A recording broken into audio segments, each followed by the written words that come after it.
보니까 한국말이 제일 쉬웠어요.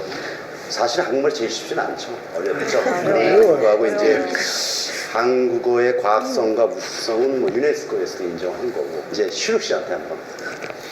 아니 물론 한국어는 세계적으로 어려운 언어들 중 하나라고 생각해요.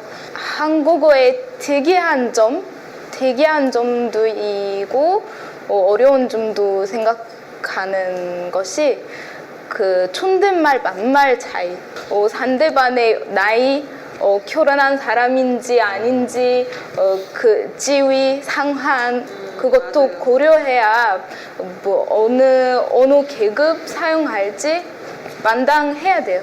그거는 가장 어렵다고 생각합니다. 그런 것 같습니다. 저는 존댓말, 반말. 사실 존댓말만 어렵다는데 여기 계신 분들도 실제로 한국 가서 생활하지 않으면 반말 놓기도 어려울 거예요. 왜냐하면 존댓말을 일단 배우잖아요. 그리고 한국어는 사실은 아랍어 영어보다 쉽다고 생각합니다. 사실 아랍어 문법이 아랍어는 다 어렵다. 진짜 복잡하고 뭐 어려운데 근데 한국어는 사실은 제 생각엔 제일 쉬웠어요.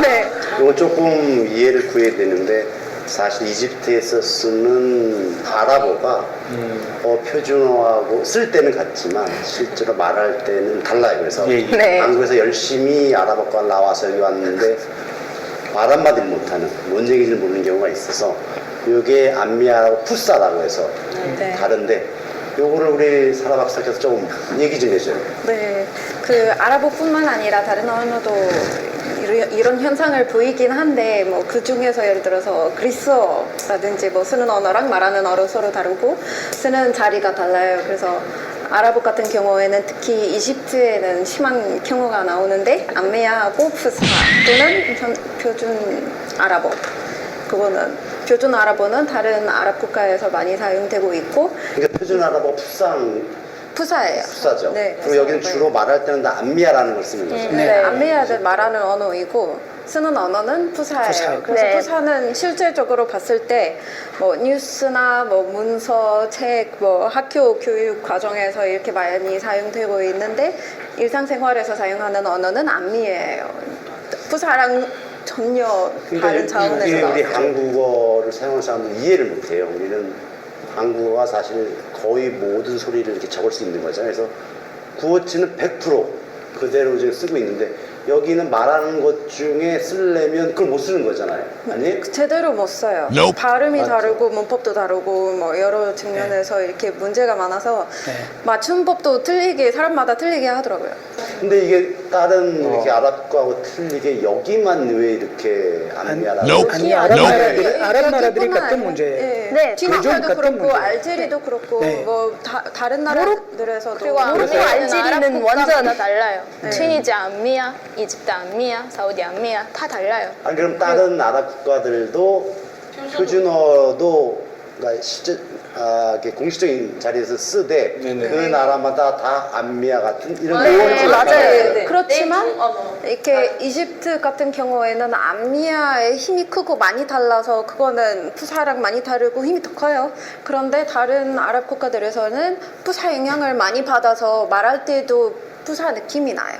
네. 이 근데 언어도 지금 한국에서 아랍어를 전공하고 있는 한국인 사람들이 있잖아요.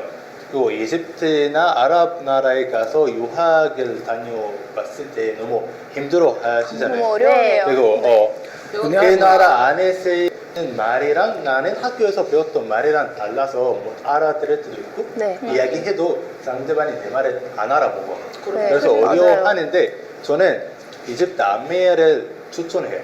왜냐하면 이집트 암메야는 이집트는 우리 지역에서 중동 지역에서 그렇게 문화라든가 이집트 드라마나 역사가 아주 오래되어 가지고 그 지역에서 많이 수출되고 많이 퍼지고 있어요. 제일 인기가 많아요. 맞아요. 이집트 암메야로 이야기해도 다들 알아. 알아들 수 있어요. 네, 맞아요. 네. 또 하나는 학생들한테 아랍어 전공하는 학생들한테 딱 한마디만 얘기하고 싶은데 특히 아랍어 전공하면은 무조건 표준어 공부해야 돼요. 그게 번역할 때는 서류 문어체니까 무조건 잘해야 되고 그 다음에 공부하면서 암메야 하나만 선택하면 돼요. 암메야는 내중 언어니까 아랍 나라에서 제일 유명한 아메야는 이집트, 그다음에 샴 지방도 있어요. 그 레바논, 시리아, 요르단, 맞아요. 팔레스타인까지 이 아메야도 있고, 그다음에 걸프 아메야도 있어요. 그래서 이 세 개 중에 하나만 선택하면은 나중에 걸프 나라에 가서 돈 많이 벌어야겠다. 걸프 아메야만 선택하면 되고.